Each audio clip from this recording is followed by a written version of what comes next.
Hello everyone, and welcome to Let's Chat about Absence and Agent Retention.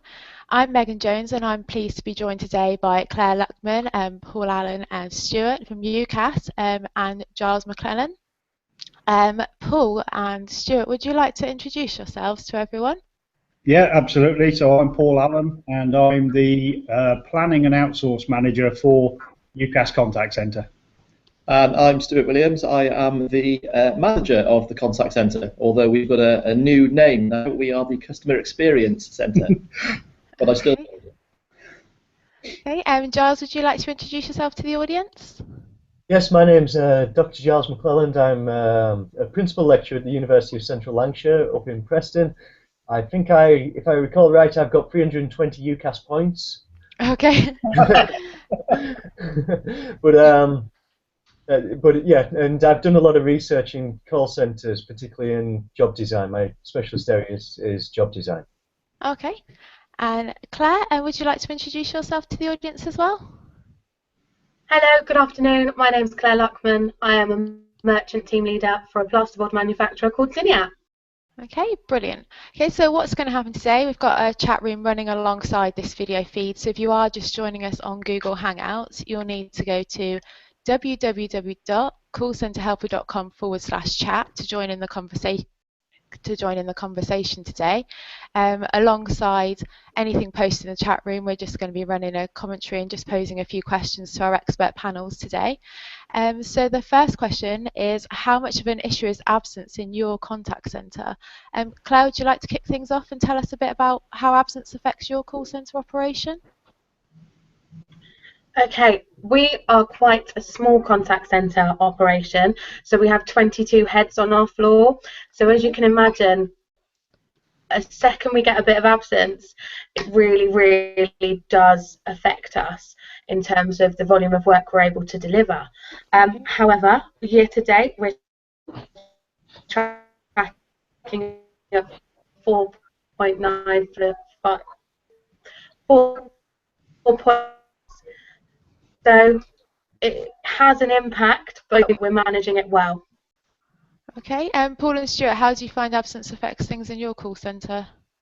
Yeah, we're quite lucky. Again, we're quite small. We've got about 30. So although our overall absence is low, it is quite volatile as a percentage. Just as an example, last year we had 3 agents long-term sick at the same time. So straight away you've got 10% of the workforce. But if you did average it all out across a year, we would be well down in single figures. We don't get an awful lot of short-term sick, to be fair. Tends to be long-term. Yeah, tends to be long-term. When it is there.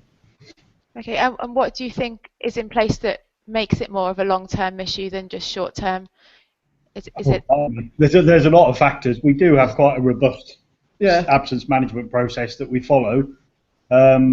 But we like to think it's a lot more to do with the culture that we build here, and and the way we work, and trying to make it a good place to work for our colleagues. Okay, Giles, has that been your experience in terms of the research that you've done, that building a good culture is a good place to start in driving down things like absence, improving engagement? It's an important variable in absence and attrition. There's multiple variables in place when you start to understand the research associated with absence and attrition. I'll just briefly go across a couple of those variables. Yeah. In job design, you've got to think about the nature of the job design. In your jobs as managers, in a lot of the people who'll be listening to this as managers, if they take a day off work, they come into 2 days work the next day. In job designs where people, if they take a day off work, they come into the same amount of work the next day, absence tends to be a lot higher. So if you're a police officer, or if you're a prison warden, or if you're a call centre worker, where to an extent you haven't got a workload to autonomously manage, absence tends to be a lot higher on short days, because the work to an extent can absorb that, and that's problematic. Also, the lack of teamwork often in call centres means that you're not letting down your colleagues, even though you are letting them down in the sense that they'll have to manage more calls coming in, but it's less explicit, the fact that you're letting down your colleagues.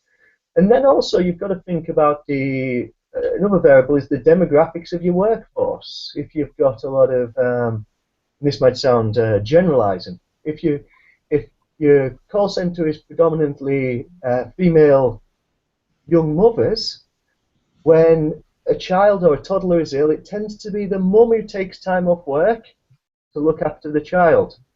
So you've also got this other variable in place. So whilst culture is important, we've got 2 or 3 other variables which might also influence attrition, which is apparent in call centres. Not attrition, sorry, absence, which is apparent in call centres. Okay, well, we did just pose the question to the chat room, what tips have you got for reducing absence in the contact centre?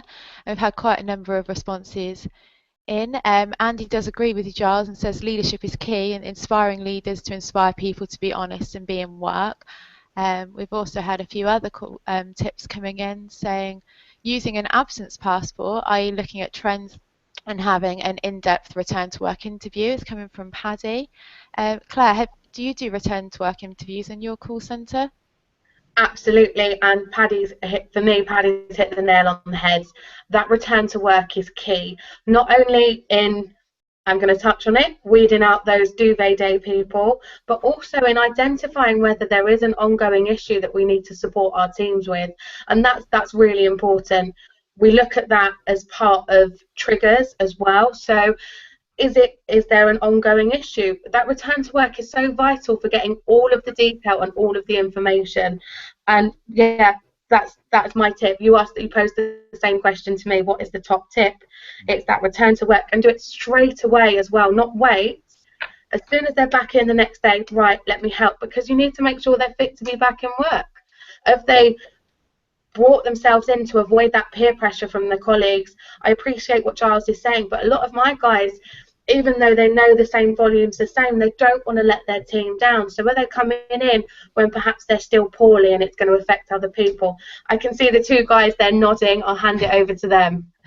Yeah, I agree with you totally, Claire. Situation. Yeah, and I think because it's a smaller contact centre, I've worked in the 1,500 seat places as well, and I think that far more, the situation that Giles was alluding to there applies much more there, where you do have the smaller team and they're friends as much as anything else. They don't want to let each other down. Yeah. But I know from your point of view, Stu, you've got quite strict objectives with your TMs about return to work. Yeah, return to works have to be done within the first hour of whoever it is returning. The moment the lady returns, we have to find out if they're okay to be back, and then the return within the hour. Otherwise, it goes against them on their objectives. But it works 2 ways. My guys need to do it as part of an objective, and also, as you mentioned, we need to make sure that they're right. So getting it done straight away is a big thing. Okay, would you say consistency of this process was quite important as well, that your agents expect this to be happening? If they have a day off, it's going to happen the minute they're back in the door, or is it a bit wishy-washy, could be better? Yeah, the problem we have with in UCAS is being a contact centre within the rest of UCAS, and being honest, the same rules aren't necessarily applied elsewhere in the business. So Okay. that's something we're having to challenge. Again, when I've worked in the big contact centres who are a building this size, all contact centre, it tends to be more consistent. Okay. We do know other teams don't necessarily apply the rules in the same way. But we think we've just won a small battle in the big war on that, so things are looking good for consistency across the company. Brilliant. Giles, has that been your experience? Has there been a bit of a difference between big and small call centre operation? Massive. I mean, you can look at trust. I mean, the nature of trust is you can only develop natural trust with about 20, 30 people. So that's when teams above 20, 30, or work groups bigger than 20 or 30 is people tend to be able to hang around on the margins, feel like they're more invisible, etc., and disappear. Another interesting aspect is the nature of the contracts we're giving staff as well. In a sense, the work contract must mirror the psychological contract of what we expect our staff to do. If we're giving people permanent jobs, non-agency based jobs, job security, they're going to show more responsibility towards the organisation and take a greater interest in the organisation. Larger contact centres tend to rely more on agencies. They tend to be able to have a culture of absorbing revolving doors of people coming in and out. And if we're just giving people agency contracts with very little employee benefits and rights, then they're not going to show that extra additional responsibility in their work, which means that on a day when they don't feel like coming to work, they still come to work, which is the normal in smaller contact centres. Yep. And what would you say the role of money in that was, Giles? I remember on BBC's The Call Centre programme, they had an attendance bonus every day if they turned up to work on time. That just boosted their paycheck. Do you think there is a role for having bonuses attached to absence rates and obviously increasing salaries as well to increase that engagement with employees and making their job seem a bit more worthwhile? Yeah, you've got to weigh also. You've got to weigh up the kind of pros and cons of something like that, because of course if one thing you don't want, if people have colds or a flu, you don't want them coming into work in a call centre environment where everyone can get pick up the bug, so to speak. So you've got to be careful about some performance measures can drive the wrong behaviours inadvertently. Yeah. Having a culture and a supportive environment and making the work enjoyable and making the environment an effective, conducive environment is going to be a greater motivator than an additional maybe £20 at the end of a month or something like that. Okay, and Claire, has this been your experience in Cineat? Do you know, this is really interesting. We don't have anything like that at the moment within Cineat. And I asked my team, because let's face it, they're the ones whose opinions really count when it comes to this. And I said, do you think a monthly bonus would help? So something would help make sure that on that thing where you're trying to call it, you get up and you come into work rather than stay at home. And actually, they didn't think it would make a difference to them. They felt as though it was, they didn't want to let their teams down. They didn't want to let their colleagues down. Maybe they're just trying to score a point. Maybe they're just trying to, answer how they think the answer should be. But in particular, that was it. But I think that's the difference between the smaller contact centres and larger ones. We have that real different sense of team spirit. Okay, we've actually had a number of comments come in from the chat room now. Nicola says we have a designated team and then we use these guys to boost morale within the office, and they operate a scorecard, and there is a personal aspect to this, and if they have no absence they get a bonus. So they obviously are using money there. Lucy says we use the Bradford factor and take formal action with action plans on how to improve attendance. Katie said supporting managers' capability is important so they can understand and identify early signs of stress and offer proactive support which could potentially prevent absences in the first place. Paul and Stuart, what have you got in place in UCAS to identify people who could potentially be at risk of absence or high levels of attendance problems? There's nothing in place as such, but so far we have spotted the signs quite early on, just through people's behaviour and the way they talk. And a lot of people will come to us. It's quite an open place, and they will come to us if they feel they've got a situation that's just about to burst, in whatever situation it may be.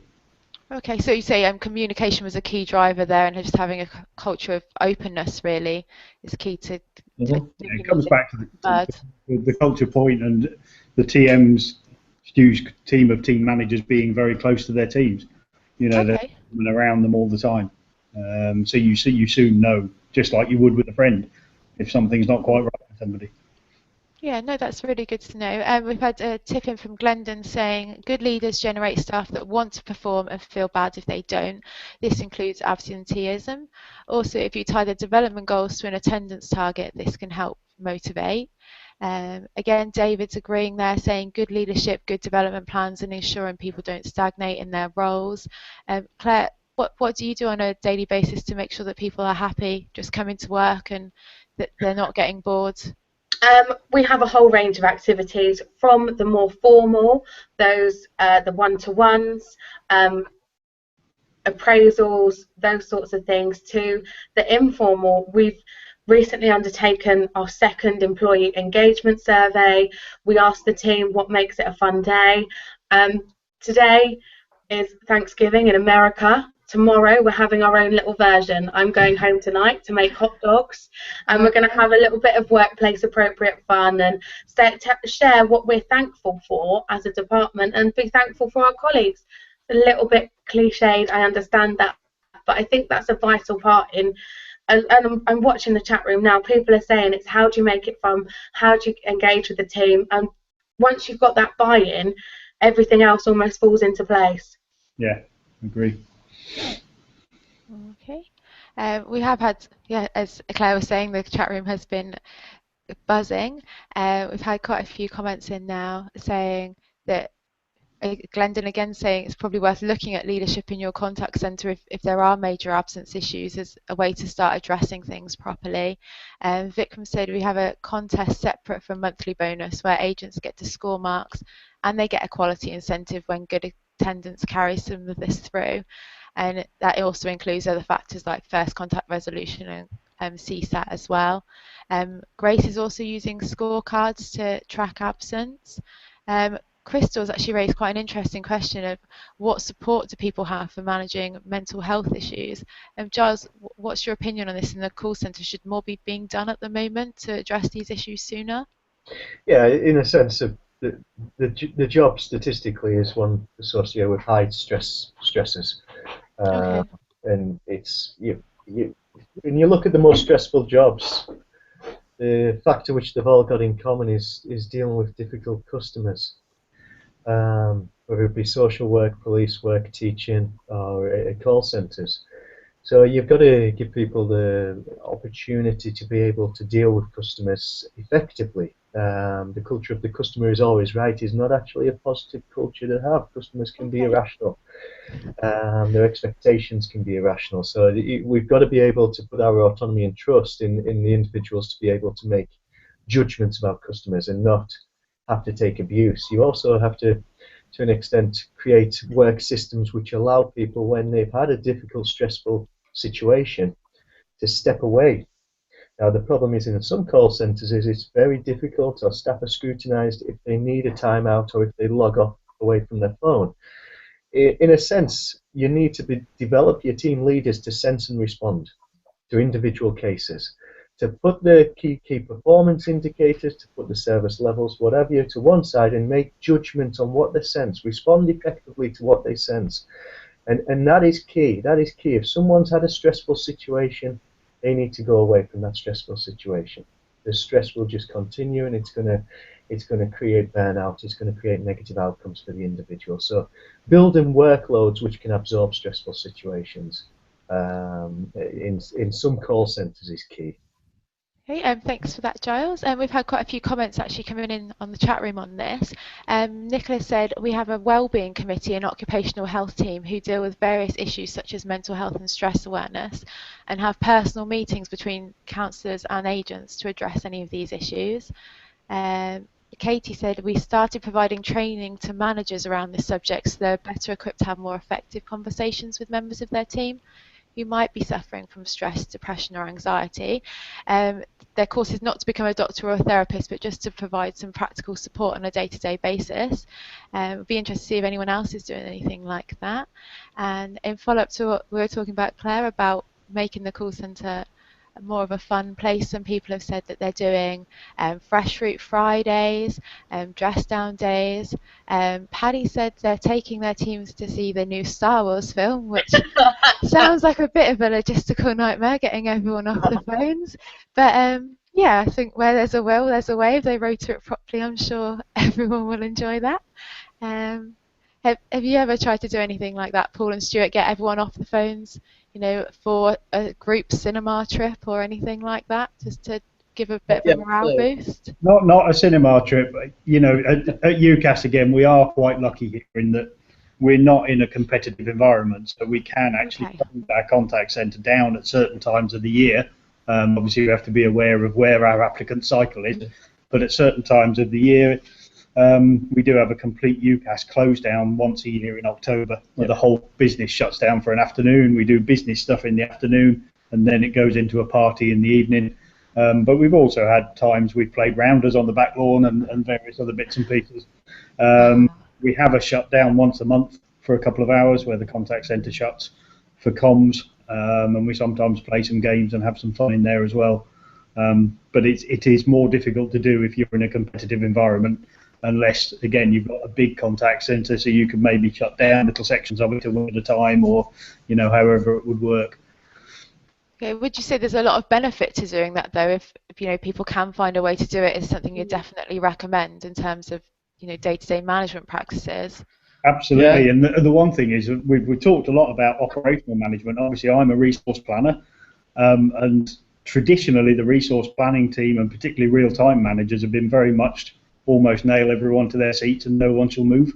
So it's really important that the resource planning team have bought into it as well and understand that a little bit of time bought here, half an hour bought there, might save you 2 hours somewhere else, just by allowing people that bit of time, off the phone. And as Giles was saying, someone is showing stress and just needs to get away, let them get away for 2 minutes, 15 minutes, sort themselves out. Otherwise, they're going to have an effect on the whole of the rest of the day and on the people around them. Jumping on the back of that, we're quite proud that all of the team managers and all of our quality coaches are all trained on all of the skills that the guys on the phones are.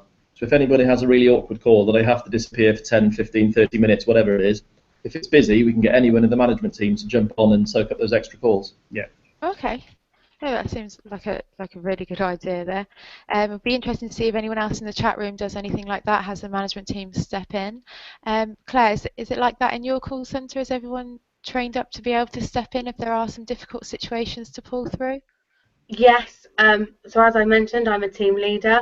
Myself and my counterpart have both done the agent role within the contact centre, so we've come up through and had that progression.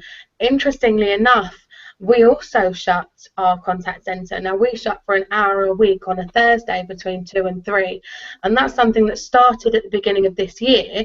It was really tough to get in operationally, but the benefits are incredible.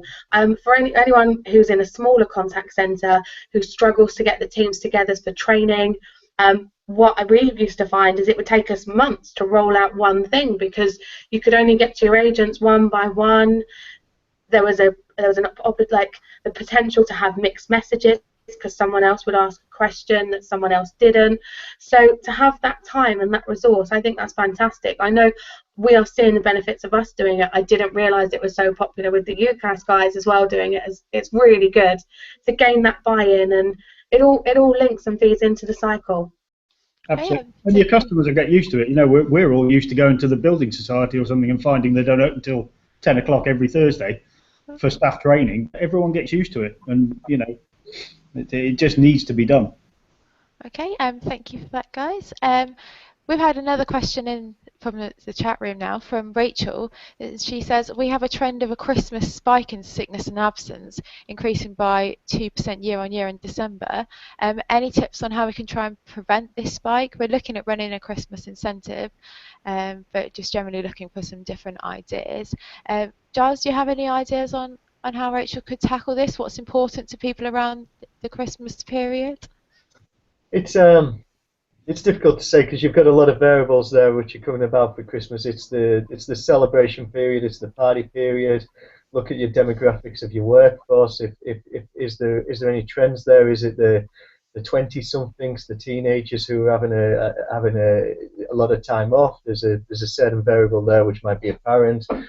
Is it the fact that people do get a bit ill around Christmas, especially children? So we're talking about young parents again. Is there a trend there where young parents are having to take time off work to look after their children? Do you have a spike in intensity in the workload? Are you working in the retail industry where the work is increasing, so that's going to put more stresses on individuals? So it's a sense of actually with everything like this, it's investigating the data you've got, and call centres are fantastic because what I've always, we've got a resource planner here. We've got a lot of data in call centres, and we need to use that to inform our decision making, to make optimal decisions on our demographics, on our workforces, etc. Yeah. Brilliant. Thanks for that, Giles. I actually went to WebHelp UK's call centre in Derby a couple of weeks ago, and one thing they made sure that they did over the summer holidays and the Christmas period was to make it quite clear to the agents that they could take the holiday that they needed, by getting the upper management teams to actually step in and take some of the calls, just to say thank you to the agents and just appreciate that they probably would be dealing with high levels of sickness, real or otherwise, over this period, and that it was easier to just cover it and just say thanks guys, have a great Christmas, or putting negotiations in place, so say people work Christmas instead of New Year's. And I think with that degree of flexibility, rather than just rigorously saying you have to work over the Christmas period, it does show everyone that they are respected and there is a bit of wriggle room, and they don't need to pull a sickie just to be able to go to the Christmas party that they go to every year with their friends and family. So yeah, I think that was quite a good idea, and they seem to have quite a good response from that year on year over summer and Christmas, really. And it just helped increase respect for the management teams as well, that they were just pitching in all in this together sort of thing. So yeah, I was really impressed when I saw that. Claire, do you think something like that might work well where you work in Cinia? Specifically over the summer and Christmas periods? Yes, and I take on board Giles's points. We have a high number of females. A lot of them are mothers. Okay. We can, because of the limitations, we can only let one off from each team logistically. I guess in terms of the manager stepping up and taking the calls, that's not always possible. We have a role to do, but I think it's about having that flexibility of, okay, our rules are one off from each team, but if it is really quiet and there's not the volume of work there, can we be flexible on that? And I think flexibility plays a really key part in reducing absenteeism. One of the questions you asked before was about granting those short notice absence requests help see a reduction overall, and I really think it does. If you can have that flexibility and appreciate people have lives get in the way of work sometimes, it's bound to happen, and just respond to that and engage with your employee and understand them. And yeah. Brilliant. Okay. We've had a few more comments in from the chat room, and people have quite interestingly said flu jabs can help reduce seasonal sickness in terms of genuine absences, and there is a correlation between people who've had the flu jab and low levels of sickness, and it only costs £12 to give an employee a flu jab. It's quite an interesting idea, and also it could be possible to reclaim that on employees' expenses as well, so it could be a win-win all round. Crystal saying we have issued free flu jabs in the past, and this has been really popular. And then Richard has posed a different question saying, do you find that absence spikes on the day after payday? Paul and Stuart, what's been your experience of this? Do you experience higher rates of absence after payday? Everyone's out spending their money, or? No. Okay. As Stuart said at the start, we don't really experience an awful lot in short-term sickness, to be honest. Okay. So no, that's definitely not been an issue for us. Not an issue. Christmas can be, again, there's a challenge to your planning team there to get creative around times of year when you think people might take time off, whether it be Christmas or anything else. Some of the things I've done in the past is control all your other shrinkages, see how much leave you can allow if you really push it. Okay. Give people the opportunity, but also look at, there will always be people in any contact centre that are actually happy to work over Christmas, and just make sure you're giving them the chance to work, not sort of forcing some people to take it off and others to work. If someone wants to work the whole lot, that's fine. When I was worked in a contact centre in Leicester, we had a high Asian population there, and we offered them the opportunity to swap their Christmas protected bank holidays for other times of year, because they were quite happy to work at Christmas, but they would want Eid protected, for example. So you can get quite creative in the sort of things you can do. And on the flu jab things, all of our guys get a flu jab for work anyway, free. Okay. Voluntarily, by the way, we don't force it on them. Brilliant. Okay. So do you think there's a lot to be said, Giles, for not making assumptions about the people that are working in your team and the shifts that they might want to work, might not want to work, or just assuming that a younger generational workforce are, out getting drunk on a Friday night or the day after payday, and actually just talking to the people that work in the call centre you're in?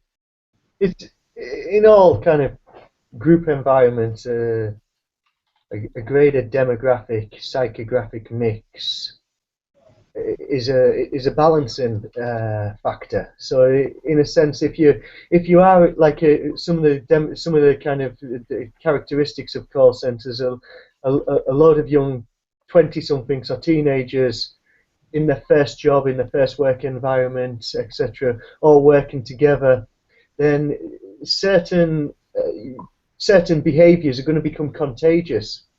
Again, but if you've got a very positive variation in demographics and very positive leaders, equally positive behaviours are contagious. That we set examples to our junior staff. We set examples about what is expected, how to behave in the workplace. So the more variance in your demography in your workforce is a positive thing. Okay, and we've had a few comments in from the chat room on this topic. So Vikram said, we have started making sure the team members are talking to each other within the team to decide who wants to take what quota of leave in a week, and then they can just walk up to the team leader and ask for leave, knowing that it's not going to cause any disruption. The team leaders also ensure that they keep 2 or 3 leaves separate from this quota to take care of emergencies, which sounds very sensible indeed. Karma said, given plenty of notice in advance and understanding that every effort will be made to meet the request, helps drive a better culture in terms of managing different absence requests. Grace has commented on the Christmas question, saying, we ensure that every agent is allocated at least one day of their choice over the Christmas period, as long as they have the necessary holiday available. And this always goes down positively in the call centre. Megan, I've just got to go now, so bye-bye to everyone. Thank you for having me. Okay, thank you so much, Giles. Enjoy the rest of your afternoon. Bye. Okay, with Giles leaving us, that means we've actually met the halfway point on this discussion. So we have now spoken about absence, and we're actually going to switch now to talk about staff retention more over the long term, really. So the first question would be, what general tips do you have for improving staff retention in the contact centre? I'm sure some of it does link into absence, but there are factors like career development that can go a long way in making sure your staff actually want to stay there. So Claire, what do you do in the way of career development at Cineat to make sure that people are engaged and want to turn up every day over the course of 3, 6, 9 years? Well, first of all, I think it would be great to recognise that at Cineat we have a really high retention period. We have between 11 heads, it's over 100 years of experience, so they stay for a long time, and part of that is the benefits package on offer, but the other thing is that training and development, as you mentioned. So we offer the teams a variety of different avenues for them to progress. We have an external sales team, and they can go and spend some time if they feel that's appropriate to them. We've gone through MVQs, GMVQs, in-house developments, and we also give them exposure to lots of other areas of the business that they wouldn't normally see. And sometimes it is right for them. We've had people move into that. Other times it's not right, but then we give them the opportunity to look at somewhere else, and we just keep on offering them, asking where they want to go and develop and progress, and offer them the opportunities. Okay, you said you keep on asking them, where they want to be. How often are these meetings? Is it once a month, every quarter, once a year? That's every 6 months. It's in their appraisals, so they're yearly and they're half yearly, and then also in one-to-ones we'll outline their training development needs. So what training have they had, how was it for them, is there anything they'd like in future, can we identify any opportunities? Okay, so at every point of contact you're reviewing where they are in the process, where they want to be, and that they're on track. Yeah, definitely. And just if someone says, do you know what, I don't need anything else, then that's okay. We all need our steady eddies. We really appreciate them, and that's okay too. Okay, no, that sounds really important to actually accept that some people are just there for turning up each day, just to just to be at work and go back home again and not to feel that pressure. 'Cause I suppose that's the flip side. If you pressure someone into trying to be a manager who doesn't want to be, they're just as likely to leave as well, I suppose. So what's been your experience of this, Paul and Stuart? We have a situation very similar. We expose them to various different areas of the company because Okay. we have all the knowledge. When you start at our place, no matter what role you start in, you come in and listen to us for an hour or so. So to make it not your bog standard sort of chicken hutch call centre, we allow them to do all sorts of other things. They get involved in various different training. They get involved in recruitment for their colleagues, recruitment for peers, all sorts of projects around the company. But the knock-on effect of doing that is the company then gets to see all these bright people with all of this knowledge. It's almost like a sort of an advertising forum. Yeah, it's I think in the last 2 years, I think it's 14 people have moved on from our contact centre in 2 years. Of those 14, 12 are internal promotions. Okay, that's brilliant. One was an external promotion and the other one retired. Yep. Okay. All of our coaches, our team managers, Stu himself, our colleague at the same level as us, Courtney, who looks after the quality guys, all were advisors in the contact centre. And yeah, others have gone round to other parts of the business. So, you know, it can be a bit of a nuisance in the contact centre that we recruit great people and other people nick them. But it is, you know, it is good in a way that it's seen as a good way to get into UCAS, a good way to learn the business absolutely top to bottom. Perfect starting point. Yeah, and then, you know, you can move on into other areas if that's what you're looking for. It's almost a surprise with the new guys we've got coming in. It's almost a surprise that they're not moving on within the business within, say, 2 years. Yeah. Okay. Which is great. It's exactly what we want them to do if that's what they want. Okay, so do you incorporate this in your recruitment strategies? Do you make this quite clear that there is more progression to the people that are coming into the business are keen to explore the opportunities there? Absolutely, because it's quite a different challenge to some of the others I've faced in the past when I've looked at contact centres in Coventry or Manchester or Sunderland, where we had annual attrition rates of 50%, even 100% in terms of pure numbers in our contact centre in Salford when I worked there. In Cheltenham, we've got a different challenge. We're in Cheltenham. It's one of the lowest unemployment rates in the UK, I think about 2%, and one of the lowest in the whole of Europe. So there are plenty of jobs. It's a job seekers world in Cheltenham. So we have to work quite hard to get the right people in the door. So we certainly, in terms of the roles that Giles was talking about earlier, what the roles look like, how we advertise them, has to pull the right people in the first place. Okay, thanks for that. I'll just to flick back to the chat room. We've had a few comments in on this topic. Emma said variety is key, just like Claire. A lot of people can get bored being on the phones or social media all day, and we try to get staff involved with other things going in the business so they feel valued and get the option to voice their opinions and see their suggestions come to life. Imagine that's quite important to everyone as well, to just feel like when they put something forward, they do get listened to and they are part of this team. They're not just a cog in the wheel turning up each day, you know, to no good effect. Sean said, if you're not doing exit interviews, do them, because the most honest feedback you'll receive as an organisation will come from those. You know, people don't mind what they're going to say if they're about to walk out the door and they've already got a good reference intact, and that can be used as a retention strategy. Claire, do you have exit interviews at Cineat to help work out exactly why people are leaving? Yes, we do. Much like the guys, it's very few and far between. Okay. But I think the data that you gather from that is probably more important than anything. As much as any team leader will say, it's okay, be honest with me, and encourage their agents, advisors to tell the truth, sometimes there's something a bit inherent that stops people. At the exit interview, the gloves are off, they're going somewhere else, they feel maybe a little bit freer, and it's so important to listen to that data. Okay, so do you have processes in place to make sure that's acted on? Is it all going Absolutely. So the exit interview is conducted with the HR, counter business partner. Okay. That all gets fed back into the line manager, and then we can review and make changes and ask it of the team, see what they feel, what they need. Yeah, I guess it would be similar to what happens with most contact centres, I'd hope. Okay, would you agree with that, Paul and Stuart? Is that a similar process where you are? as far on as the we know, occasion that people actually leave. it's not something we go through very often. No.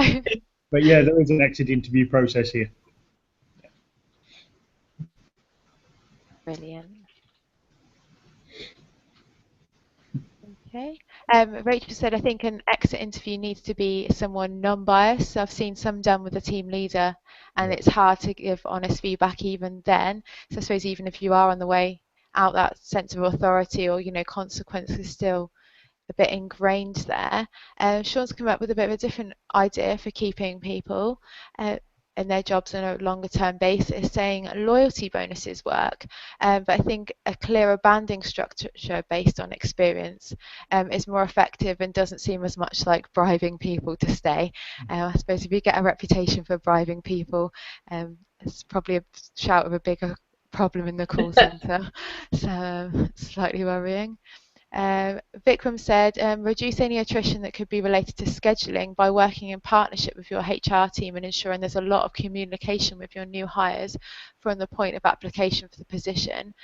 We offer many types of schedules and have provided an information sheet to our recruitment team to be able to answer basic questions and provide the benefits about the options available. And then once the final interview has taken place and our HR team is ready to make an employment offer, our schedule meets with the candidate to confirm the selected schedule. Okay, I can imagine quite a lot of problems come from miscommunication. They think they're going to have flexibility in their idea of flexibility, and then they actually get into the role, and there's a few hiccups there, and someone could very easily be on the way out of the door due to that. Paul, what do you do in your call centre to make sure that the communication is there all the way through, really, so this isn't a problem? Yeah, you're absolutely right. We employ on a flexible contract, which means all our full-timers can work anything from 17.5 to 45 hours a week. In reality, we don't tend to take them below about 25 hours, but they get paid for 35, so it's like an annualized hours arrangement, and it's one of the ways we cope with some of the massive spikes that we have here. In those busy weeks, they will work 45 hours, but there'll be other weeks either side they work less. But when you come up with something that's described as a flexible contract, we know what it means, but to people coming into the business, they might read that as flexi time, which is something entirely different. So we do have to get quite a strong message out there as to what that looks like. We can provide sample rotas. We can give an example of this is what your rota may look like over a, say, 6-week period or 8-week period. But certainly when people come in to speak to us at the assessment centres, we emphasise quite strongly the working patterns that they'll face. Again, we are a Monday to Friday contact centre, so we don't have to worry too much. We only open weekends near our big deadlines, so we haven't got as much variance in our shift patterns as some businesses have. But at the same time, being small, we do need that bit of flexibility. So yeah, we make sure that as much information as possible goes in the advert, and from the first contact that our recruitment team make with people, that they are getting across the reality of what the shift patterns will look like.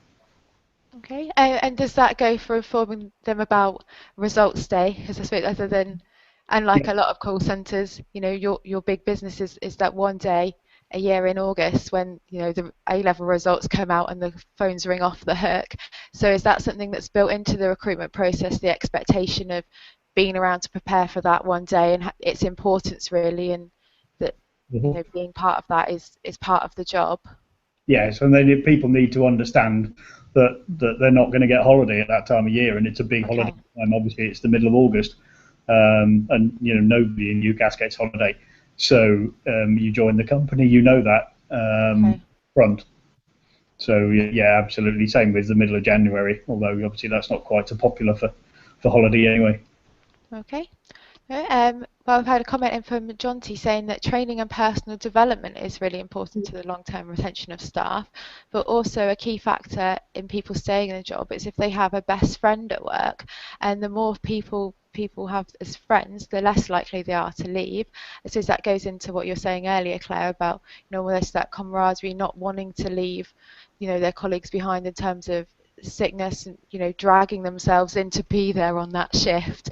But the positive side of that is, you know, they want to be there, they want to support their colleagues. One of the call centres I did visit recently actually had a guardian angel system in place where someone starts, especially in a big operation, they're just given someone to, you know, keep an eye on them, you know, and that person is suddenly their break buddy, the person who's going to introduce them to everyone, show them where the vending machines are, you know, giving them that first key point of contact so they can go into the organisation and just start making friends and developing those relationships that is going to mean they have a reason to come to work each day beyond any kind of incentive or anything else that the management can provide. So at UCAS, Paul and Stuart, do you have a buddy system in place there? We don't specifically at the moment. Not an official one. It's quite difficult. Again, being quite so, and I have to say I've seen that system not work as well. Because you always have a situation where two people don't get on. And if you make a decision in advance that person A is going to be person B's guardian angel, was the phrase you used, which I think is a lovely term. Yeah. That's fine until they come together and they don't get on. Okay. So I've always been of the view that you just encourage them to talk to everybody and find their own friends. Okay. And, you know, the culture of that friend environment, exactly as Claire was saying earlier on, if you can nurture that, you'll find that the new people will just be pulled into it by some of those others, and they will find their own, you know, little group of people that they really get on with. Okay, so using the culture to drive that positive. Yeah, just be a little wary of almost forcing one person on another, you know, and saying you two are together like it or not sort of thing. You would pick the right sort of people to do it, but you could always have a bit of an issue if you're not careful. We also try, when a new starter comes on board, when they do the first couple of days of listening in to other people's calls, we try and sit them with the team they're going to join. Yeah. Okay. They start to build relationships literally just by learning how to do the job. Yeah, that's a really good idea. And what's your opinion on letting whole teams take breaks together, you know, to enforce those relationships further? Obviously, it's a bit of a logistical problem if everyone's handling different departments, but do you think there's benefits that outweigh that potentially? Did you see me shudder when you said that?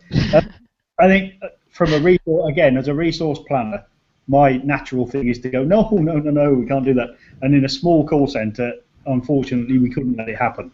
There's no way that we could allow one of three whole teams to go off for breaks at the same time. Okay. But when I've worked in big contact centres in the past, we had intact scheduling. So, you know, an entire team would start their day within an hour of each other, and their breaks and lunches would be as close together as possible. You know, if necessary, try and get them all on the same lunch. We would do that sort of thing. And again, that's also easier to do when you've got maybe 7 days a week or something like that. Okay. It would be quite difficult for us. Yeah, what's been your experience at Cineat with that, Claire? Are you able to get people off in groups to help nurture some positive relationships?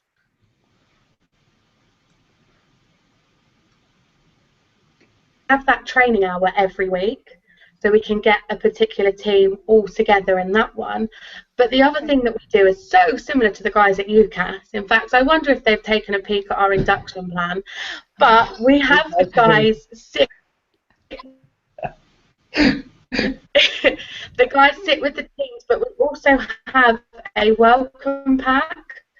So when the new starter joins,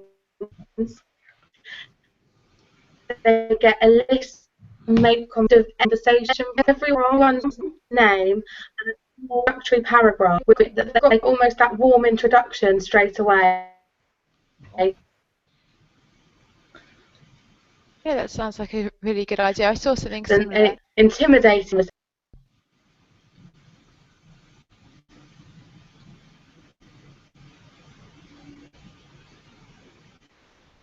Sorry, Claire, I think the line's dropping out slightly. Sorry, Megan, I just lost you there slightly, but I think I'm back. Okay, did you just want to repeat what you were saying? I think it was a bit crackly when you were going through. I think you were saying something about a welcome pack. Yes, we have a welcome pack which has everyone's name who exists within the team and a brief little synopsis about themselves. So what that gives is the new starter a point of reference. New starter might play netball. Oh, Joe plays netball, and they've got that nice warm introduction to help to get to know people. Okay. Lots I actually saw. we really like that idea. Yeah. We might Gonna steal it. unashamedly steal that from you, Claire. Thanks very much. Well, that's the point of these sessions. Everyone's supposed to be sharing ideas and taking positive things away. So that's good. I'm glad that you've gained something as well. I actually saw a similar idea in one call centre I visited, where they use their wall boards to develop the team relationships, and it doesn't have to be during the introductions. It could be at any point in the year where, you know, someone would say, oh, you know, maybe they have 3 cats and they like playing basketball, you know, just almost creating a little page about themselves, which then helps everyone get to know each other a little bit. The things that, you know, do prompt the conversations even a few months in, that help nurture those relationships that are going to be quite vital to being happy in the workplace. Definitely. The other thing that really helps with that, Megan, is a picture, because some people will join an organisation and, oh, this is Fred who's new in accounts, but unless you're in accounts day in, day out, you might not know which one Fred is, and that really, really helps in terms of that whole onboarding process and making people feel really welcome and gaining buy-in from day one. Okay, and we've had a few good points in from the chat room now. Dorothy said, we have a group of suitable agents with lanyards stating helper, and the agents can approach any of these helpers for a buddy or friend at any time. So it's just breaking down the barriers a little bit. If you are brand new, you know, being able to just say, at least this person, you know, that they're expecting me to come and say hello, and just to start, you know, mixing with the team a little bit more. Rachel said, we also used to make people go around the business and sit with each department to find out what other people do, rather than writing it down. So it's just getting a bit more conversation flow, and it just also helps get an overview of the business when they join, you know, in terms of what the different departments do. Claire, obviously your different teams do the different roles. Is one of them's the merchant team, isn't it? And yeah, but what do you find you do to mix the new starters up to introduce them to the different roles available and what the different departments do? We have a 4-week induction period, Okay. and of that 4-week induction, we have something called a build and share. Okay. I'm a massive believer in hearts and minds and winning people over and showing them to other areas. So that person will go and sit round lots of different departments, meet people and understand the impact they have, not just in the contact centre, across the whole of the business. And what this means, if anyone on my team is a bit stuck, needs some help, they can call on that point of contact in another department, and everyone works together, and it just helps embed and create the culture that's so vital of everyone getting on and being that part of family. No, that sounds really good. We've had a comment in from Nicola saying we have a 6-week classroom-based training process to go through basics and the systems, and then we have a buddy system for 2 or 3 weeks and a floor walker before the agents then go live, and we also have ongoing monitoring and coaching. Victims following up from what I was saying earlier, saying we have a common board with a thought of the day message which sets the tone of the day, and along with that they go through an induction in a nice hotel where they get to know the organisation and are also again assigned a point of contact for anything and everything, so that they don't feel helpless when required. We're actually going to move the conversation on to maybe a bit more of a negative note of what initiatives and management behaviours do you think actually make absence worse and make, you know, actually cause problems in staff retention. What's been your experience of this, Paul and Stuart? Well, I think, you know, I've been around in contact centres for quite a while, and I think the move away from the old battery contact centre has been very positive. I think those behaviours where you were measured on everything to within an inch of your life, you know, whether it was AHT, whether it was adherence, whether it was not ready or walk away or whatever you call it in your particular business, you know, that's not right. That's not right in any work environment. And you know, I know there are still businesses out there where that sort of thing is taken too far, to, you know, to an extreme. Okay. So it's about collaborative working. It's about engaging with your workforce to to overturn the issues that will lead to absence and attrition. The old style of management, the old command and control, just do as I say type management is wrong. It's what you tend to find, in my experience, in the areas or the teams that have the high absence and the high attrition. Okay. So what's your personal opinion on wallboards then? If you're not a fan of heavy metrics, do you think wallboards actually have a place in the call centre on the floor?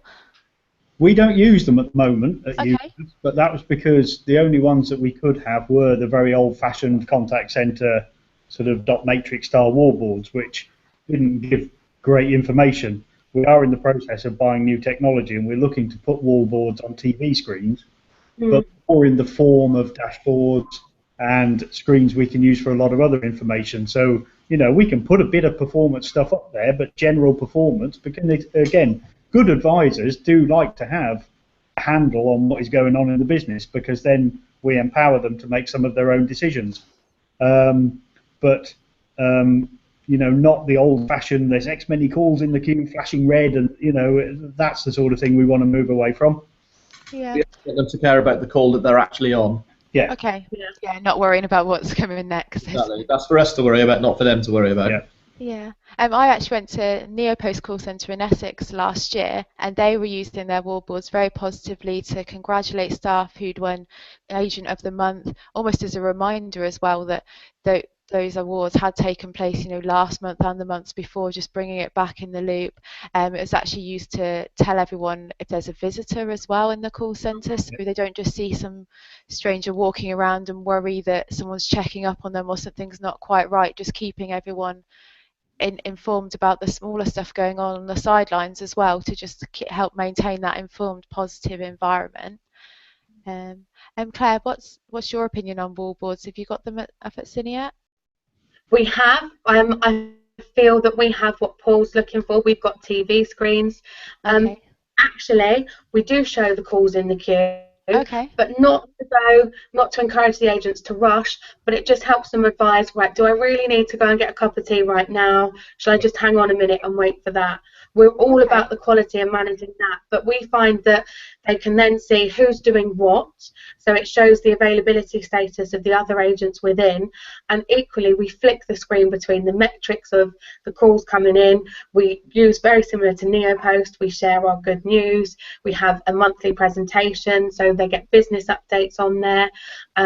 We've actually put a screenshot of the webinar today, because they can all see me in my office talking at the computer, so they've had a screenshot to know what we're doing. So it's a really good way of communicating, because you can't always get to everyone at a time, and so yeah, I really recommend them. Okay, and we've actually had a few comments into the chat room now on what initiatives and management behaviours make staff retention issues worse. Glendon said, not leading by example will drive your staff to poor behaviour. I have heard a few horror stories of, there being mobile phones banned on the floor, and then the MD walking through the call centre on his mobile phone first thing every morning. There's a bit of hypocrisy there, and it obviously doesn't send a good message there on what's happening in the business as a whole. Crystal said she agrees with poor communication being a big issue, and Nicholas saying it depends on the agent and capabilities, but sometimes the team managers get the feel for this during the buddy stage and give further training. And Emma said, not engaging and knowing your staff. If they see you just doing your job and not getting involved and understanding the pressures that your staff have, they are going to be demotivated and disengaged. I suppose that goes back to what you were saying earlier, Claire, about the fact that, people can jump on the phones and cover different people's jobs, and, in the fact in UCAS people are being promoted internally, having that mix of skill set that you're all in it together, I'm sure does a lot for motivation. On the subject of that, the objectives for the team leaders, they have to do X hours a month doing the same as what their teams do. Okay, that sounds good. When we get spikes, anytime it's busy, I would expect them to be sat next to their guys doing exactly the same job. Okay, no, that sounds really good. It would be nice to know in the chat room who else has that kind of initiative in place. Jonty said he agrees with what Paul was saying earlier in terms of changing the old management system, and we've gone for too long through call centres just being call factories.